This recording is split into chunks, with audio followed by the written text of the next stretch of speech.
Hey guys, I just wanted to share with you what we've been up to. Yesterday we did go up to New Mexico to rescue some alpacas, and they're here at the farm now. They survived the night, which is something we weren't sure about, so that's really good.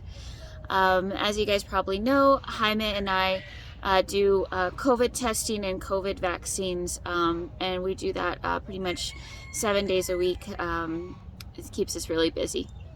So we took time off yesterday to go up to New Mexico and try to help some alpacas that we had heard were in a bad situation and needed to be rehomed.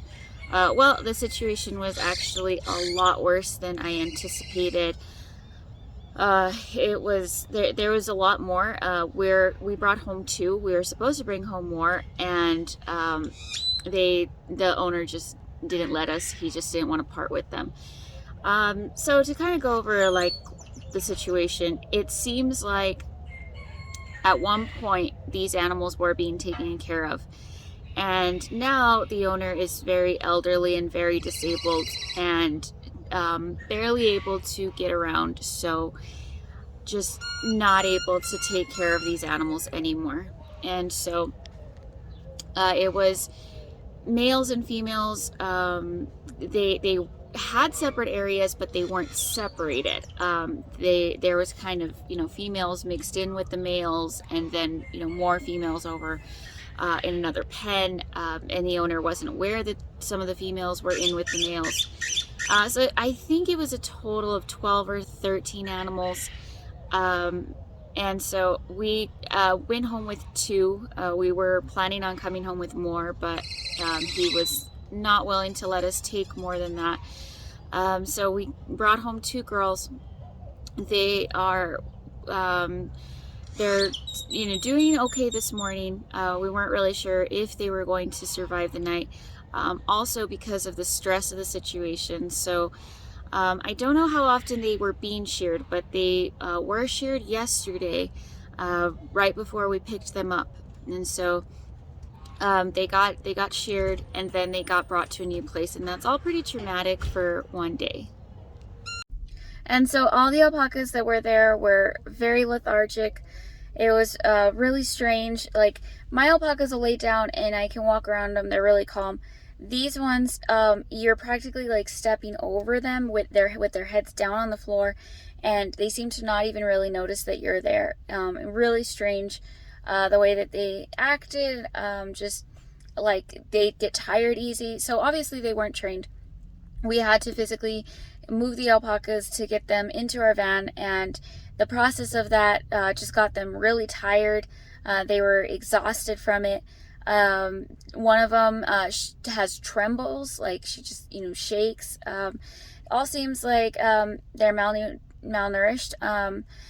Their weight is actually not bad. Their weight is actually decent, but that doesn't necessarily have anything to do with being malnourished. And these guys are just extremely malnourished, and the rest of them, they're still in a bad situation, and we're trying to figure out something for that, and talking to other people to try to get these animals rescued. The man just doesn't really want to part with them at this time, and that's what's being kind of hard, is he's not ready to let go of them. And so he let us take two, even though we'd gone with the agreement that we were going to take more. And yeah, so I'll update you guys, I guess, as things go on. Right now we're just kind of trying to get them to be stable. They survived the night. They're drinking water. They haven't really started eating yet. I think they were being fed pure alfalfa, which is not a good food source, obviously. And one of them has the poops are too clumped up together. And yeah, so there's a lot going on. We're going to try to just get them stable, get them eating. We're going to, make sure that we can try to get the vitamins and stuff that they're missing. That might help with, for example, the one that has the tremors. But yeah, later as they start getting a little bit better, we're going to have to do deworming and things like that. And They could not even share a fence line with my alpacas because they're in such bad states and conditions, and who knows what they're carrying or have.